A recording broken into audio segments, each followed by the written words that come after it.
नमस्कार, मेरा नाम वैभव।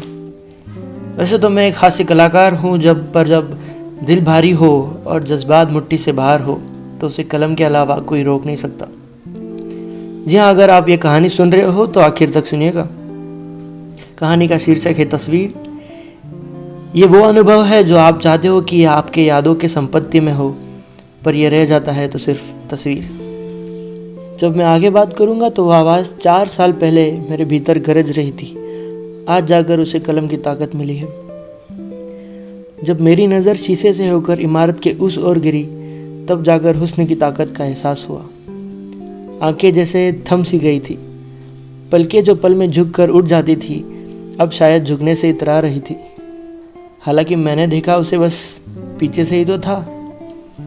वो हल्की हवा में 4 जुल्फ उड़े, तब जाकर मेरी नज़र उसकी कानों को छुई।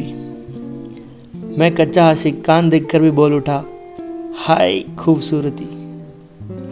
कानों से होकर जब चेहरे की ओर बढ़ रहा था, तब मेरी किस्मत का हाथ मुझ पर हावी होने लगा और पलकों में मैंने उसे खो दिया। जान में जान तब आई जब मैंने दूसरे दिन उसे फिर से पीछे से देखा। बहुत थोड़ी संस्कारी और काफ़ी ज़्यादा मॉडर्न लग रही थी। काले रंग का शर्ट, नीले रंग का जीन्स, कलाई में टाइटन की घड़ी और नाखून लाल से रंगे थे। मैं तुरंत आईने की ओर बढ़ा और खुद को देखा और कहा, यार तुझसे मोहब्बत। दिल के उस कोने से आवाज़ आई, कहा कि तू सिर्फ एक तरफा आशिक ही तो है और ये एहसास ही काफ़ी है। मैं दौड़कर वही आ रुका। इस रोज़ बाल शायद ज़्यादा ही सीधे थे। काले भूरे रंग के बाल भी सूरज की किरणों में चमक रहे थे। फिर हल्की सी हवा चली, 4 बाल हवा में दोबारा उड़े। कानों पर मेरी नज़र फिर से गिरी, पर कानों पर इस बार नई बाली आ बैठी थी। मानो जैसे बाली की वजह से कान नहीं, कान की वजह से बाली सुंदर दिख रही थी। उसने बड़े नज़ाकत से हाथ उठाया और बालों को हल्के से कानों के पीछे वाले खांचे में रखा।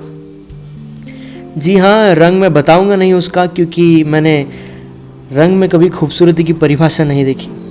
मैंने बात करना चाहा उससे, पर ऐसे लग रहा था जैसे दिल एक पल के लिए थम सा गया हो। जैसे खून का हर बूंद पैरों से होकर पाताल तक पहुंच गया हो और उसे ऊपर आने में तकलीफ सी हो रही हो। जैसे फेफड़ों पर किसी का भारी सा हाथ दब रहा हो और मैं पानी के भीतर हवा के गोले के भांति ऊपर आने तड़प रहा हूँ। जी, मेरी आंखें छोटी और चेहरे पर हल्की सी मुस्कान थी। वो किसी शख्स की तस्वीर नहीं, मेरी कल्पना थी।